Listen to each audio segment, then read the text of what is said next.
যাকে আল্লাহ পাক জান্নাতের জন্য সৃষ্টি করেছেন পৃথিবীতে সে সেরকমই কাজ করতে থাকবে। যাকে আল্লাহ পাক জাহান্নামের জন্য সৃষ্টি করেছেন বা যার তাকদীরে লেখা আছে সে জাহান্নামে যাবে, পৃথিবীতে তার কাজও তেমনই হবে। সূরা লাইলের মধ্যে দলিল আছে। মনে বিশ্বাস, মুখে স্বীকার, আর কাজে বাস্তবায়নের নাম কি? ঈমান। শুধু মনে বিশ্বাস করি, কাজ নাই, ঈমান আছে? ঈমান আছে, নামাজ পড়ি না, চলবে? চলবে না।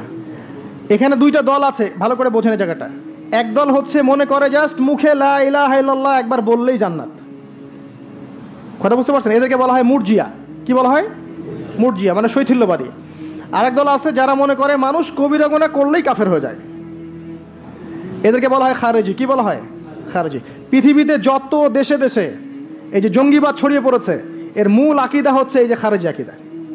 যারা মনে করে যে কেউ যদি কবিরা গুনাহ করে কাফের হয়ে যাবে, অতএব তাকে মারা জায়েজ আছে, এই জন্য তাকে মারা, তার রক্তকে হালাল মনে করা, তার সম্পদ লুটে নেওয়া, এগুলো ওরা জায়েজ মনে করে, নেকির কাজ মনে করে।